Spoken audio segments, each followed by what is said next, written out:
Hello प्यारे दोस्तों, नमस्कार। देखिए, आज का जो आपका नया चैप्टर स्टार्ट होने वाला है जिसका क्या नाम है विद्युत धारा। ठीक है, इससे पहले हम लोग वैद्युत फ्लक्स, स्थिर विभव और धारिता वाला और पहला चैप्टर स्थिर वैद्युत आवेश और क्षेत्र वाला हम लोग तीनों चैप्टर अच्छे से कंप्लीट कर लिए हैं। एक एक डेरिवेशन के साथ में, एक एक थ्योरी के साथ में अच्छे से तैयार कर लिए हैं। आई होप कि आप लोग अच्छे से इसको पढ़े होंगे और सारे डेरिवेशन आपके क्लियर हो गए होंगे। तो आज स्टार्ट करते हैं नया चैप्टर विद्युत धारा। ठीक है, तो ध्यान दीजिएगा, एकदम अच्छे से एक एक कॉन्सेप्ट को समझिएगा।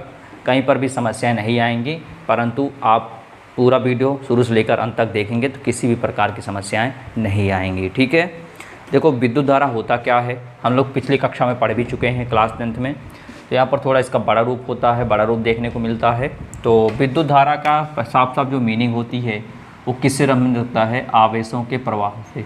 किसके? आवेशों के प्रवाह से। विद्युत धारा का साफ साफ मीनिंग निकलती है क्या? आवेशों के प्रवाह से। जब भी किसी चालक में आवेश का प्रवाह होता है, आवेश गति करता है, तो उस कंडीशन में क्या उत्पन्न होती है? विद्युत धारा। बात समझ में आ रहा है? विद्युत धारा का साक्षात मीनिंग जो लिखी गई है वो क्या होता है? आवेशों के प्रवाह। मान लो ये एक प्रकार का चालक है, इस चालक में जब आवेशों का आवागमन होता है यानी कि आवेश प्रवाह होते हैं, तो आवेश प्रवाह होने के दौरान इसमें क्या उत्पन्न होती है? विद्युत धारा उत्पन्न होती है। बात समझ में आया? अब विद्युत जब आवेश प्रवाह होता है तो कुछ न कुछ समय लगता है, किसी न किसी समय अंतराल में विद्युत धारा आवेश प्रवाहित होता है। अब उसी समय के अनुपात को ही क्या बोलते हैं? हमारा विद्युत धारा बोलते हैं। बात समझ में आया? देखो समझो क्या लिखा गया है परिभाषा में। किसी चालक के किसी बिंदु से आवेश प्रवाह की दर को विद्युत धारा कहते हैं। जैसे मेरा एक प्रकार का यहाँ पर क्या हमने क्या ले लिया, एक प्रकार का ये चालक ले लिए। ठीक है, ये क्या है आपका? ये चालक ले लिया। यहाँ पर मान लेते हैं कोई बिंदु है, इस बिंदु से जो आवेश प्रवाह होगा वही क्या कहलाता है? विद्युत धारा कहलाता है। बात समझ में आया? ये चालक है, यहाँ पर एक बिंदु ले लिए, इस बिंदु से जो आवेश प्रवाह होगा, जो आवेश बहेगा, जो गति करेगा, उसी की दर को क्या बोलेंगे? विद्युत धारा बोलेंगे। दर मतलब होता है समय। अगर कुछ आवेश प्रवाह हो रहा है तो कुछ न कुछ समय अंतरालों के मध्य आवेश प्रवाह हो रहा होगा, तो उसे बोलते हैं क्या? विद्युत धारा बोलते हैं। या सिंपल भाषा में बोलो, अगर बिल्कुल शॉर्ट में बोलना है तो आप बोल सकते हो आवेश प्रवाह की दर। क्या बोल सकते हो? आवेश प्रवाह की दर विद्युत धारा कहलाता। क्या कहलाता है? विद्युत धारा कहलाता है। ठीक है, एकदम सरल भाषा में बात करें तो आवेश प्रवाह की दर क्या कहलाता है? विद्युत धारा। यानी हर एक सेकंड में कितना आवेश प्रवाहित हो रहा है उस चालक में, वही क्या कहलाता है? हमारा विद्युत धारा कहलाता है। बात समझ में आया? जैसे ये चालक हो गया, इस चालक में हर एक सेकंड में कितना विद्युत धारा कितना आवेश प्रवाहित हो रहा है इस चालक में। ये मान लो चालक है, हर एक समय में, समय मतलब यहाँ क्या होगा? दर मतलब होता है समय। ठीक है, हर एक सेकंड में कितना आवेश प्रवाहित हो रहा है, उसी के अनुपात को क्या बोलते हैं? विद्युत धारा बोलते हैं। और हम सभी लोग जानते हैं क्या कि वैद्युत धारा बराबर क्या होता है? वैद्युत धारा बराबर होता है आवेश अब बटे समय। ठीक है, आवेश बटे समय ये होता है, सब लोग जानते हो। वैद्युत धारा बराबर होता है आवेश बटे समय, यानी आवेश बटे समय। मान लो ये चालक है, चालक में भाई कुछ ना कुछ समय में क्या प्रवाहित होगा? आवेश प्रवाहित। वही है आवेश बटे समय। आप ऐसे ही बोल सकते हो, आवेश तथा समय के अनुपात को वैद्युत धारा कहते हैं। ठीक है, बात समझ में आया? कोई दिक्कत नहीं लगनी चाहिए। ठीक है, तो वो लिखा है किसी चालक के किसी बिंदु से आवेश प्रवाह की दर को विद्युत धारा कहते हैं। या बिल्कुल शॉर्ट में बोल सकते हो, आवेश प्रवाह की दर क्या कहलाती है? विद्युत धारा कहलाती है। मतलब इसका साफ साफ मीनिंग जो निकलती है वो क्या निकलती है? आवेशों के प्रवाह का। जब किसी भी चालक में आवेश का प्रवाह होगा तो जाहिर सी बात है वहाँ पर क्या उत्पन्न होगा? विद्युत धारा उत्पन्न होगी। ठीक है, अब यहाँ तक बात तो आपको समझ में आ गई होगी, कोई दिक्कत नहीं लगी। अब बात आती है इनका मात्रक। एसआई मात्रक क्या होता है? तो एसआई मात्रक हम सभी लोग जानते हैं। देखो ध्यान से, आवेश है तो हम पहली बात हम जानते क्या हैं? हम जानते हैं वैद्युत धारा। क्या? वैद्युत धारा को हम लोग किसे डिनोट करते हैं, I से, आवेश को डिनोट करते हैं Q से, समय को करते हैं T से। तो इतना आपको पता है, जाहिर सी बात है। तो अगर हम लोग इनका मात्रक निकालें तो सभी लोग है क्या, आवेश का मात्रक क्या होता है, कूलाम होता है, और अपॉन टी मतलब समय का मात्रक क्या होता है, सेकंड होता है। क्या होता है, सेकंड। तो कूलाम प्रति सेकंड क्या होता है, इसका मात्रक होता है।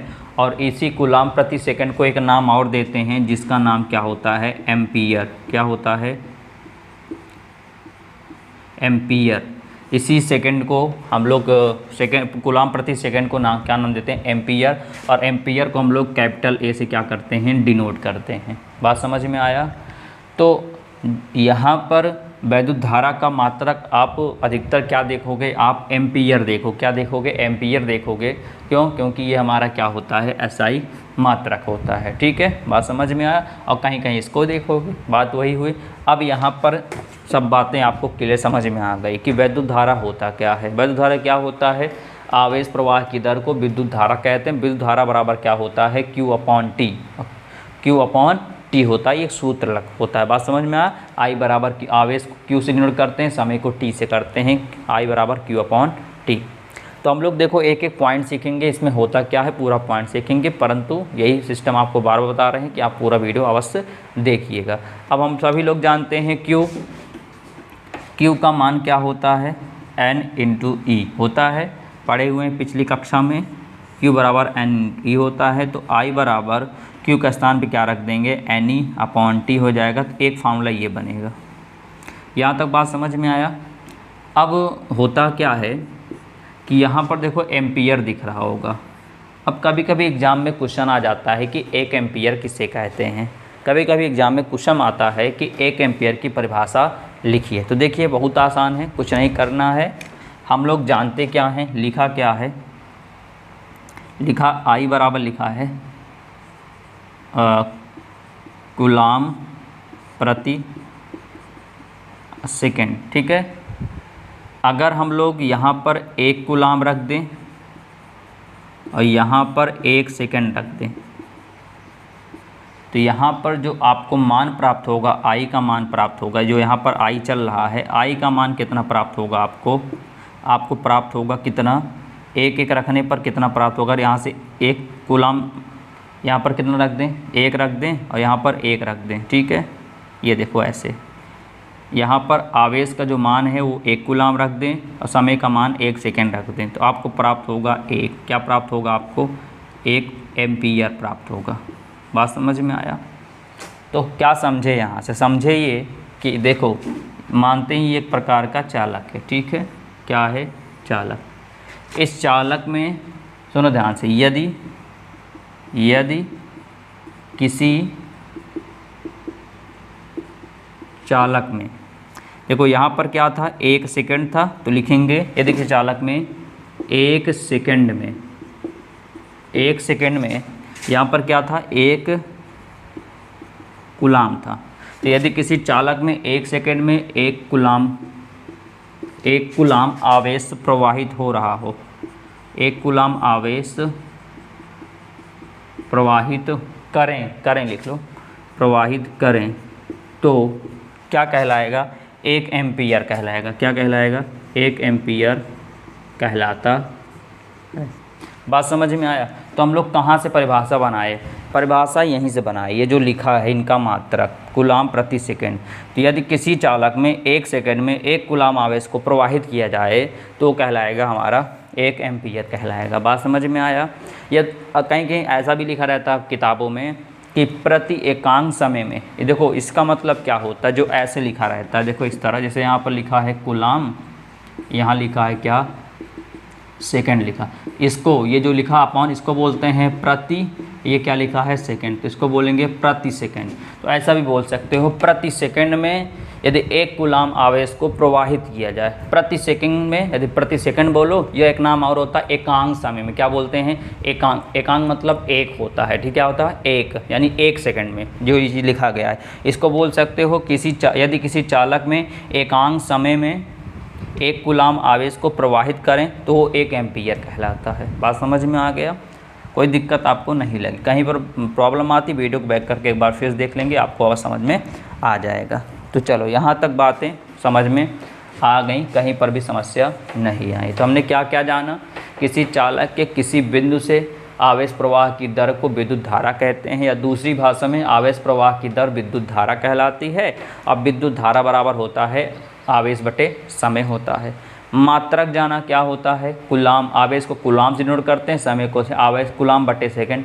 अब कूलाम प्रति सेकंड को हम लोग बोलते क्या हैं, एम्पियर बोलते हैं। ये अपॉन नहीं, इसको मत समझना अपॉन, ठीक है ना। एम्पियर को हम लोग किस डिनोट करते हैं, ए से डिनोट करते हैं, ठीक है। अब बात आती है कि एक एम्पियर क्या होता है। तो अगर हम किसी चालक में 1 कूलाम आवेश 1 सेकंड में प्रवाहित करें, ऐसे बोलो, या बोल सकते हो देखिए चालक में 1 सेकंड में 1 कूलाम आवेश प्रवाहित करें, या ऐसे बोल सकते हो क्या कि प्रति एकांक समय में 1 कूलाम आवेश किसी चालक में प्रवाहित करने पर वो क्या कहलाता है, हमारा 1 एम्पियर कहलाता है।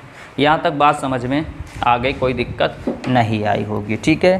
तो मोटी मोटी बातें हम लोग जान गए कि परिभाषा क्या होती है, ठीक है, और मात्रक क्या होता है, 1 एम्पियर की परिभाषा क्या होती है। अब बात आती है कि धारा की दिशा क्या होती है, ठीक है। तो यहाँ पर ध्यान दीजिएगा, धारा की दिशा, धारा की दिशा क्या होती है, ठीक है। तो मैं आपको बताना चाहता हूँ, ध्यान दो, मैं एक चित्र के द्वारा आपको समझाना चाहता हूँ, ठीक है। जैसे यहाँ पर एक इलेक्ट्रोड लगा हुआ है जो प्लस चार्ज है, यहाँ पर एक इलेक्ट्रोड लगा है जो माइनस चार्ज है, ठीक है। इसका उच्च विभव है, इसका निम्न विभव है, ठीक है। बात समझ में आ रहा है। तो मैं आपको इस चित्र के माध्यम से बताना चाहता हूँ कि धारा की दिशा कैसे क्या होती है, ठीक है। देखो यहाँ पर धारा की दिशा सदैव क्या होती है, प्लस से किस तरफ होती है, माइनस की तरफ होती है। किस तरफ होती है, माइनस की तरफ होती है।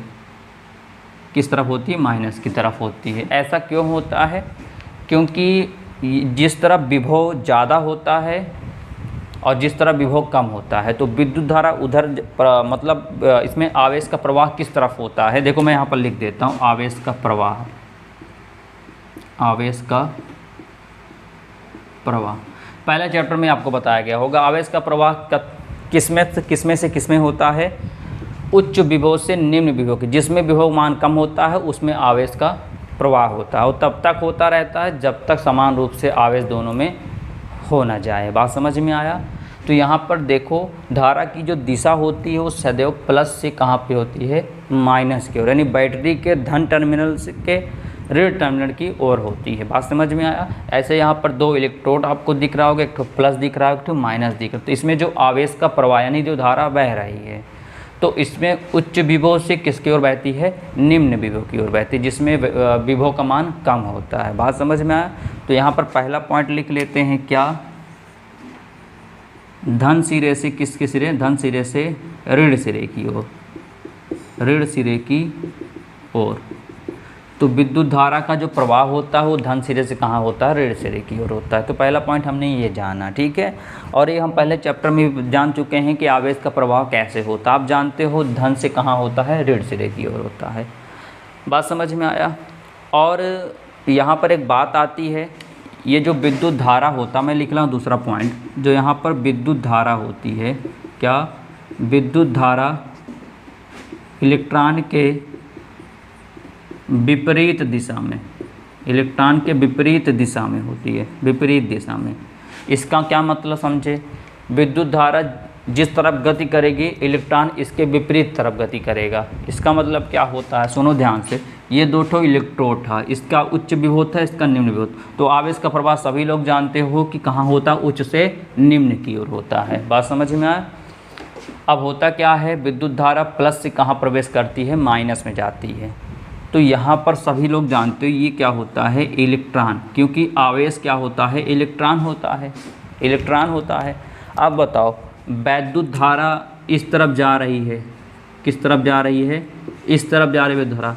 और इलेक्ट्रॉन किधर गति करेगा, इनके विपरीत दिशा में। जिस तरफ वैद्युत धारा गति कर रही होगी उसके विपरीत दिशा में इलेक्ट्रॉन गति करेगा। बात समझ में आया? जैसे मैं विद्युत धारा हूँ तो मैं इधर जा रहा हूँ, मैं प्लस से माइनस की ओर बढ़ रहा हूँ, तो मेरे सामने जो इलेक्ट्रॉन है ना वो उसी दिशा में नहीं जाएगा, वो ऐसे आकर मेरी तरफ आएगा।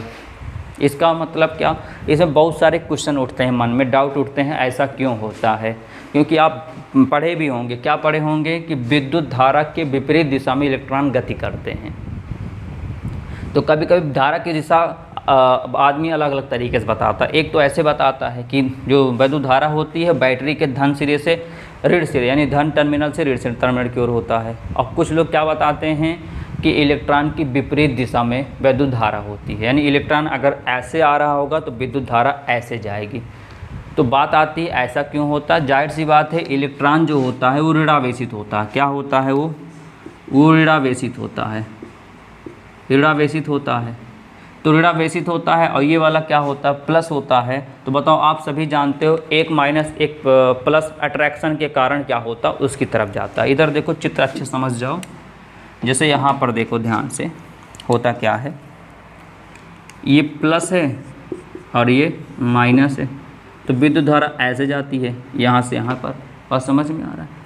अब होता क्या है, इलेक्ट्रॉन इधर न जाकर क्या जाता है, इनके तरफ जाता है। क्यों? क्योंकि इलेक्ट्रॉन क्या होता है, माइनस चार्ज होता है, यानी ऋणावेशित होता है। क्या होता है? ऋणावेशित होता है। तो ये माइनस की ओर नहीं जाएगा, क्योंकि माइनस को जाएगा तो इनका क्या हो रहा है, प्रतिकर्षण हो रहा है। तो किसकी ओर जाएंगे ये जाएंगे प्लस की ओर। बात समझ में आ? इसीलिए बोला जाता है क्या, कि विद्युत धारा जो होती है इलेक्ट्रॉन की गति से विपरीत दिशा में गति करता है, यानी प्रवाहित होता है। क्यों? क्योंकि इलेक्ट्रॉन माइनस होता है, वो किसकी तरफ अट्रैक्शन होता है इसका, प्लस की ओर, इसलिए उधर न जाकर ये इधर जाता है। बात समझ में आया? यानी धारा ऐसे बहती है तो इलेक्ट्रॉन ऐसे गति करता है। अब बताओ, इलेक्ट्रॉन की गति करने की दिशा कैसी है? इस तरफ है, इस तरफ है। और विद्युत धारा किस तरफ बहती? इस तरफ बहती, क्योंकि माइनस होता है, ये प्लस होता है। तो माइनस ये है तो यहाँ पर तो जाएगा नहीं, किसके पास जाएगा? ये प्लस के पास जाएगा। क्यों? क्योंकि इलेक्ट्रॉन क्या होता है, माइनस होता है। तो किससे प्यार मोहब्बत करेगा? प्लस से करेगा, इसलिए इनकी तरफ जाता है। तो आई होप आपको क्लियर बातें समझ में आ गई होंगी।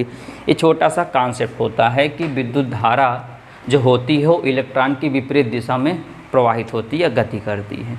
तो यहाँ पर सारे कॉन्सेप्ट आपको क्लियर समझ में आ गए होंगे, कहीं पर समस्याएं नहीं आई होंगी। अब आगे बात करते हैं, आगे क्या बात करते हैं कि किसके कारण विद्युत धारा प्रवाहित होती है, इनका कारण क्या होता है। तो इनका कारण क्या होता है, ध्यान से सुनो। विद्युत धारा का कारण, विद्युत धारा का कारण, एक होता है मुक्त इलेक्ट्रॉन होता है, एक होता है मुक्त इलेक्ट्रॉन होता है, ठीक है। एक होता है मुक्त आयन के द्वारा। ये दो कारण होते हैं जिनके कारण विद्युत धारा प्रवाहित होती है। यहाँ पर देखो, मुक्त मतलब क्या होता है, फ्री। फिर जैसे अभी देखो, मैं इनको पकड़ा हुआ हूँ तो इनको आप मुक्त नहीं बोल सकते हो, केवल इनको क्या बोल दोगे, इलेक्ट्रॉन बोल दोगे। समझो एक प्रकार का चालक है, ठीक है, इसमें क्या है, इलेक्ट्रॉन है। लेकिन वो इलेक्ट्रॉन ऐसे हैं कि कहीं पर गति नहीं कर सकते, उनको अभी छोड़ा, मुक्त नहीं किया गया। बात समझ में आया? बात समझ में आया ना? अभी स्थिर हैं। लेकिन जैसे इस चालक में बैटरी लगाते हैं तो ये क्या होने लगते हैं, मुक्त होने लगते हैं, यानी फ्री स्टेट में होने लगते हैं, रिएक्टिव होने लगते हैं। इसलिए यहाँ पर विद्युत धारा प्रवाहित होती है। तो अगर कोई कहे इलेक्ट्रॉन तो नहीं, अगर मैं कहूँ विद्युत धारा का कारण क्या होता है, इलेक्ट्रॉन तो नहीं, इलेक्ट्रॉन नहीं, मुक्त इलेक्ट्रॉन के द्वारा होता है। किसके द्वारा? मुक्त इलेक्ट्रॉन के द्वारा होता है। बात समझ में आ रहा है? तो मुक्त इलेक्ट्रॉन किस में होता है, चालक में होता है। किस में होता है? चालक में होता है। जैसे यहाँ पर देखो, यहाँ पर अभी ये क्या है, समझो एक प्रकार का चालक है आपका, क्या एक प्रकार का चालक है। तो अभी इसमें केवल इलेक्ट्रॉन है, क्या है, इलेक्ट्रॉन है। तब इसमें विद्युत धारा नहीं प्रवाहित होगी। जैसे इसमें क्या लगा देंगे, बैटरी लगाएंगे, वैसे इसके इलेक्ट्रॉन क्या हो जाएंगे, मुक्त हो जाएंगे। मुक्त मतलब फ्री हो जाएंगे, उनको किसी भी प्रकार का दबाव नहीं है, वो कहीं पर चल फिर सकते हैं। तब इसमें क्या प्रवाहित होने लगेगी, विद्युत धारा प्रवाहित होने लगी। बात समझ में आया? तो मेन कारण क्या होता है, विद्युत धारा का कारण क्या होता है? मुक्त इलेक्ट्रॉन। मुक्त इलेक्ट्रॉन को और अच्छे से आपको समझाया जाएगा, क्योंकि इसके बाद जो अगला टॉपिक आएगा वो होगा आपका अनुगमन वेग आता है, तब उसके आधार पर आप समझ जाओगे मुक्त इलेक्ट्रॉन होते क्या हैं। बात समझ में आ रहा है? परेशान बिल्कुल नहीं होना। इसके बाद जो दूसरा लेक्चर आएगा उसको आप अवश्य देखिएगा, वहाँ पर बताया गया है कि मुक्त इलेक्ट्रॉन क्या होता है। अभी फिलहाल के लिए जानिए क्या विद्युत धारा का कारण किसके कारण होता है? मुक्त इलेक्ट्रॉन के द्वारा। और मुक्त इलेक्ट्रॉन कहाँ पर होते हैं? चालक में होते हैं। ठीक है, बात समझ में आया? मुक्त क्या होते हैं? चालक में होते हैं। ठीक, चलें अब मुक्त आयन क्या होता? जैसे अगर मैं आपसे कहूँ कि नमक क्या होता है? नमक NaCl होता है। अगर कोई सॉलिड नमक है यानी कठोर है नमक, तब उसमें NaCl आपस में ऐसे जुड़ा होता है, यानी कठोर के रूप में ऐसे जुड़ा होता है NaCl। अब ये मुक्त में नहीं है, अगर इसमें बैटरी लगाओगे तो कोई मतलब नहीं निकलेगा। बात समझ में आया? लेकिन अगर उनको क्या करें, नमक को ले जाकर पानी में घोल दें, जब पानी में घोलेंगे तो क्या होता है आपको पता है? पानी में घोलने पर Na+ अलग हो जाता है, Cl-, ये मुक्त हो गए। मुक्त हो गए तो जिसके कारण क्या प्रवाहित हो जाएगी? विद्युत धारा प्रवाहित हो जाएगी। बात समझ में आया? तो मुक्त आयन किस में होता है? विलयन में होता है। किसमें होता है? विलयन में होता है। बात समझ में आया? तो दो रूपों में विद्युत धारा प्रवाहित होती है। एक होता है मुक्त इलेक्ट्रॉन जो चालक में प्रवाहित होता है, एक मुक्त आयन जो होता है जो कि विलयन में होता है। भाई जाहिर सी बात है, अभी आप कोई बड़ा सा इतना बड़ा नमक ले लीजिए एक पत्थर टाइप में, तो जानते हो उसके जो NaCl यानी मतलब आयन होता है, Cl भी क्या होता है? आयन। एक धनावेश एक ऋणावेश होता है, आपस में ऐसे चिपके होते हैं, तो इसमें किसी प्रकार की विद्युत धारा प्रवाहित नहीं हो सकती। कारण क्या है? कारण ये है कि अभी ये मुक्त नहीं है। बात समझ में आया? इसमें आयन तो हैं लेकिन मुक्त नहीं हैं। लेकिन जब इनको पानी में घोल दोगे तो ये मुक्त हो जाएंगे, अलग अलग टूट जाएंगे, बिखर जाएंगे, कहीं पर भी जाने की स्थिति में आ जाएंगे, तो ये मुक्त हो जाएंगे, इसलिए कहा गया इसको मुक्त आयन। तो बात समझ में आया? विद्युत धारा का कारण क्या होता है? मुक्त इलेक्ट्रॉन होता है और मुक्त आयन होता है। इन दोनों कारण क्या होता है? विद्युत धारा प्रवाहित होती है। अब लास्ट एंड फाइनल इसमें बचता क्या है? देखो कुछ चीज़ें अभी रह गई हैं शेष में। होता क्या है कि विद्युत धारा को हम लोग कैसे मापते हैं? विद्युत धारा को मापने के लिए अमीटर का प्रयोग किया, इसका प्रयोग किया जाता है, अमीटर का प्रयोग किया जाता है। देखो एक एक बातें आप लिखते रहिएगा, ठीक है? विद्युत धारा को किससे मापा जाता है? विद्युत धारा का मापन जो होता है, विद्युत धारा का जो मापन होता है वो किसके द्वारा होता है? अमीटर के द्वारा होता है। क्या होता है? अमीटर के द्वारा होता है। अमीटर में क्या होता है आप लोग पता है? यहाँ से अगर हम लोग क्या लगा दें, देखो ध्यान से, नीचे जगह नहीं ऊपर बनाते हैं, ये प्लस और माइनस, ठीक है? ये तो यहीं पर देखो ये प्लस होता है, ये माइनस होता है, ठीक है? तो विद्युत धारा ऐसे प्रवाहित होगी, ये इलेक्ट्रॉन है तो विद्युत धारा ही ऐसे, ठीक है? ये प्लस से कहाँ जाएगी? माइनस की ओर।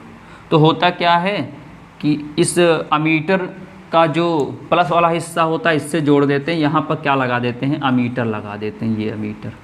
और जैसे ही अमीटर लगाएंगे तो होता क्या है, मान लो यहाँ पर हम लोग कुछ प्रयोग कर रहे होते हैं, तो अमीटर की जो सुइयाँ होती है ना, जब आवेश प्रवाहित होता है तो सुइयाँ क्या होती हैं? विक्षेपित होने लगती हैं। बात समझ में आया? क्या होती हैं? सुइयाँ विक्षेपित होने लगती हैं, जिससे पता लग जाता है इसकी रीडिंग कितनी विद्युत धारा इसमें प्रवाहित हो रही है, हम लोग उसका पता लगा लेते हैं। बात समझ में आया? वो चालक ले लेते हैं, चालक से बैटरी लगा देते हैं या सेल लगाते हैं, उससे अमीटर को जोड़ देते हैं, और जब एक्सपेरिमेंट प्रयोग करते हैं पता करते हैं उसमें कितनी विद्युत धारा बह रही है, तो अमीटर में जो सुई होती है वो विक्षेप उत्पन्न करके इधर जाती, कहीं इधर करके आपको पता लगे कितनी विद्युत धारा प्रवाहित हो रही है, ठीक है? तो सिंपल जानो कि विद्युत धारा का मापन किससे करते हैं? अमीटर के द्वारा होता है। किसके द्वारा होता है? अमीटर के द्वारा होता है। यहाँ तक बात समझ में आ गई? अब क्या होता है, इसको हम रफ कर रहे हैं, ध्यान दीजिएगा। अब बात आती है क्या कि विद्युत धारा सदिश राशि है कि अदिश राशि है, ठीक है? बात आती है जो विद्युत धारा है कौन सी राशि होती है? विद्युत धारा कौन सी राशि होती है? सदिश होती है कि अदिश होती है? कौन सी राशि होती है? सदिश या अदिश होती है? देखो विद्युत धारा कौन सी राशि होती है? सदिश होती है क्या अदिश होती है? देखो सदिश राशियाँ क्या होती हैं? जिनमें परिमाण होता है और दिशा होती है, वो क्या कहलाती हैं? सदिश होती हैं। अदिश क्या होती है? जिनमें क्या परिमाण तो होता है परंतु दिशा नहीं होती, वो क्या कहलाती है? अदिश कहलाती है। तो जैसे मान लो मैं बताता हूँ कि एक चालक है जिसमें 5 एम्पियर की धारा बह रही है। कितने एम्पियर की धारा बह रही है? 5 एम्पियर की धारा बह रही है।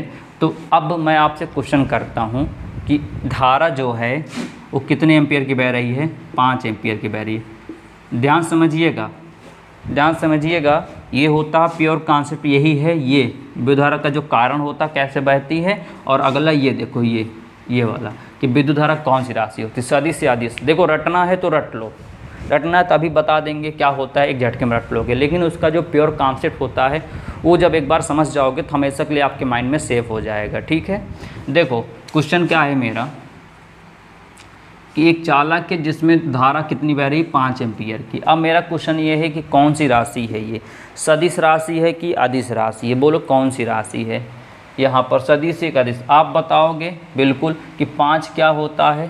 5 हमारा परिमाण है। क्या है? परिमाण है। ठीक है, ये जो लिखा गया है क्या है? परिमाण है। 5 एम्पियर क्या हमारा? परिमाण है। ठीक है, बिल्कुल सही है। और आप लोग जानते हो कि जो धारा बहती है प्लस से कहाँ बहती है? माइनस की ओर बहती है। बात समझ आ रहा है? तो 5 एम्पियर क्या हो गया? हमारा परिमाण हो गया। ठीक है, और आप सभी लोग जानते हैं विद्युत धारा क्या होती है? प्लस से कहाँ बहती है? माइनस की ओर बहती है। प्लस से कहाँ बहती है? माइनस की ओर बहती है। ठीक है, क्या होती है? माइनस की ओर बहती है। तो आप लोग क्या कहोगे? आप लोग यही बोलोगे कि ये कौन सी राशि होती है? सदिश राशि होती है। जब कोई टीचर पूछेगा ऐसा क्यों होता है तो आप बोलोगे सर ये प्लस से माइनस की ओर इनकी दिशा होती है। हमको दिशा भी पता है, परिमाण तो पता ही रहता है, 5 एम्पियर 6 एम्पियर से जो भी दिया रहता है परिमाण होता है। परंतु ऐसा कुछ नहीं होता है। जो आपकी विद्युत धारा होती है वो कौन सी राशि होती है? अदिश राशि होती है। कौन सी राशि होती है? अदिश राशि होती है। बात समझ में आया? अब मन में बहुत सारे क्वेश्चन उठते हैं ऐसा क्यों होता है। ठीक है, जबकि हम सब क्या जानते हैं कि जो सदिश का रूल होता है वो क्या होता है? दिशा भी होती है और क्या होता है, मैं लिख देता हूँ यहाँ पर, दिशा भी होती है और प्लस परिमाण भी होता है। और इसमें क्या होता है? केवल परिमाण होता है, केवल परिमाण होता है, दिशा नहीं होती है। तो ऐसा क्यों? देखो यहाँ पर सदिश का 3 रूल होता है। कितने रूल होते हैं? 3 रूल होते हैं। मैं तीनों रूल को लिखता हूँ फिर आपको समझाता हूँ। ठीक है, छोटे छोटे रूल हैं, परेशान मत हो। एक रूल तो ये कि इनमें दिशा होती, पहला रूल। दूसरा इनमें परिमाण होता है। तीसरा ये सदिश योग के नियम का पालन करते हैं। ये सदिश योग के नियम का पालन करना चाहिए। अगर जो दी गई राशि होगी अगर वो सदिश योग के नियम का पालन करती है तभी वो सदिश होगा, वरना क्या होगा? अदिश होगा। नहीं समझे? टेंशन मत लो, मक्खन हो जाएगा, टेंशन न लो। ठीक है, आओ अब देखो ध्यान से कैसे एकदम इसको प्रूव करें कि हाँ सही है कि अदिश होती है कि नहीं। जैसे यहाँ पर पहली बात तो सदिश और अदिश, तो एक बार इसको आप देख लीजिए, लिखे मिटा दें तो उसको अच्छे से यहाँ पर बताया जाए। ठीक है, तो आप लोग इसको देख लीजिएगा। देखो बिल्कुल वीडियो को स्किप मत करिएगा, तभी समझ में आएगा। ठीक है, क्योंकि इसमें लिखने ज़्यादा जो बोला जा रहा है वो ज़्यादा आपके लिए इम्पोर्टेंट है। तो इसको लिख लिए होंगे तो हम मिटा देते हैं ताकि हम लोग अच्छे समझें कि होता क्या है। ठीक है, देखो ध्यान से एक एक पॉइंट को ध्यान समझिए, कैसे हम लोग जानेंगे कौन सा सदिश है इसमें और कौन सी ये अदिश है। ठीक है, देखो हमने ये कहा सदिश होने के लिए 3 रूल होना चाहिए। अदिश के लिए जानते ही हो, सदिश के लिए पहला रूल क्या होना चाहिए कि दिशा इनमें होनी चाहिए। दूसरा इनमें परिमाण होना चाहिए। तीसरा ये सदिश योग के नियम का पालन करना चाहिए। सदिश योग के नियम का पालन होना चाहिए। ठीक है, ये 3 होता है। इनमें क्या होना चाहिए? इनमें परिमाण हो, दिशा नहीं होती है, बस काम खत्म हो गया। ये सदिश के योग के नियम का पालन नहीं करता है। और देख तो जैसे मैं 2 चीज़ें एक तो धारा ले रहा हूँ। ठीक है, क्या ले रहा हूँ? धारा ले रहा हूँ। और आपको समझाने के लिए, क्योंकि विद्युत धारा ही बात कर रहा है, और इधर मैं क्या ले लेता हूँ, बल ले रहा हूँ। क्या ले रहा हूँ, बल, आपको समझाने के लिए। ठीक है, देखो पहले बल को समझाते हैं। जैसे आप एक काम करिए क्या, समझने के लिए, आपके घर में कोई बॉक्स हो, मान लो ये बॉक्स रखा है, क्या रखा है, बॉक्स रखा है। ठीक है, क्या रखा है, बॉक्स रखा है। अब यहाँ पर एक बंदा पूरा धक्का दे रहा है और एक बंदा इधर से धक्का दे रहा है।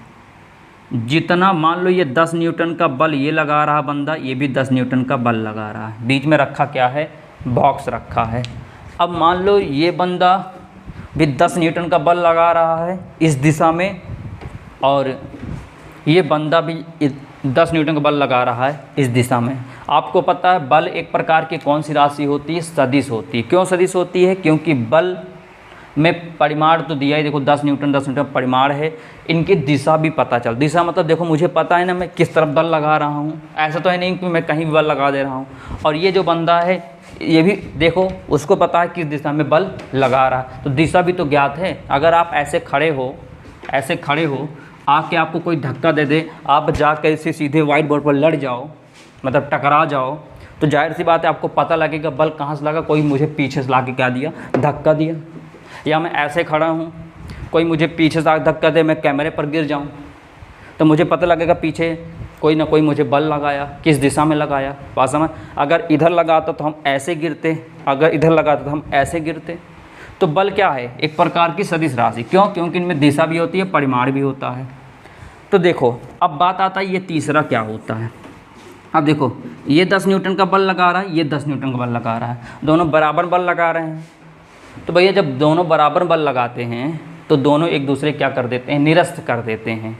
वस्तु जो ये वस्तु रखी गई है, जो बॉक्स रखा गया है, ना इधर जा पाता है ना उधर जा पाता, एक जगह स्थिर रहता है। तो यहाँ पर ये 10 न्यूटन एक दूसरे को निरस्त कर देते हैं। वहाँ पर कितना मान आ जाता है, 0 आ जाता है। और यदि मान 0 आ जाता है तो कहलाता है सदिश योग के नियम का क्या करता है, पालन करता है। क्या करता है, पालन करता है। बात समझ में आया। यदि 0 आ जाता है तो सदिश योग के नियम का क्या करता है, पालन करता है। तो यहाँ तक बात समझ में आ गई। ये 10 न्यूटन वाला बंदा इस 10 न्यूटन वाले बल के बंदे को क्या कर, एक दूसरे क्या करते हैं, निरस्त कर देते हैं, और वस्तु नटस मस कुछ नहीं हो पाती है। उस कंडीशन में क्या होता है, वहाँ पर 0 आ जाता है।